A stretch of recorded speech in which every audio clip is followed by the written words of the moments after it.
গত জুলাইয়ে কোটা সংস্কার আন্দোলনকে ঘিরে উত্তাল হয়ে ওঠে পুরো দেশ। সাধারণ ছাত্র জনতার পাশাপাশি জনগণের প্রত্যক্ষ অংশগ্রহণে সৃষ্ট এই গণ আন্দোলনে এক পর্যায়ে পদত্যাগ করেন সাবেক প্রধানমন্ত্রী শেখ হাসিনা। তবে আন্দোলন চলাকালীন সময়ে নানা মহলের নাশকতা ও বিশৃঙ্খলা নিয়ন্ত্রণে মাঠে ছিল আইন শৃঙ্খলা রক্ষার কাজে নিয়োজিত পুলিশ সদস্যরা। এ সময় ছাত্র জনতার পাশাপাশি নিজেদের জীবন বিসর্জন দিতে হয়েছে অনেক পুলিশ সদস্যকে। কিন্তু নিহত এ পুলিশ সদস্যদের পরিমাণ ঠিক কত তা এতদিন নির্দিষ্ট করা না গেলেও এবার এ সংক্রান্ত একটি তালিকা প্রকাশ করেছে পুলিশ সদর দফতরের মিডিয়া বিভাগ।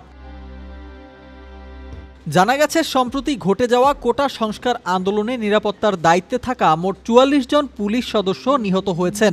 আজ রোববার পুলিশ সদর দফতরের মিডিয়া বিভাগ থেকে নিহত পুলিশ সদস্যদের এ তালিকাটি প্রকাশ করা হয়। নিহত পুলিশ সদস্যদের মধ্যে রয়েছেন মোট ৩ জন পুলিশ পরিদর্শক, ১১ জন উপপরিদর্শক ও ৭ জন সহকারী উপপরিদর্শক সহ বেশ কিছু পদবীর কর্মরত পুলিশ সদস্য। নিহত ৩ পুলিশ পরিদর্শক হলেন ডিবি উত্তরের মোহাম্মদ রাশেদুল ইসলাম, এনায়েতপুর থানার মোহাম্মদ আব্দুর রাজ্জাক ও পিবিআই এর মোহাম্মদ মাসুদ পারভেজ ভুইয়া। উপপরিদর্শকরা হলেন যাত্রাবাড়ী থানার শ্রী সুজন চন্দ্র দে, উত্তরা পূর্ব থানার খগেন চন্দ্র সরকার, এনায়েতপুর থানার রেজাউল করিম, মোহাম্মদ মামুনুর রশিদ সরকার, মোহাম্মদ বাসির উদ্দিন, মোহাম্মদ রইসউদ্দিন খান, মোহাম্মদ তহসেনুজ্জামান, প্রণবেশ কুমার বিশ্বাস, মোহাম্মদ নাজমুল হুসাইন, আনিসুর রহমান মোল্লা এবং বানিয়াচং থানার সন্তোষ চৌধুরী।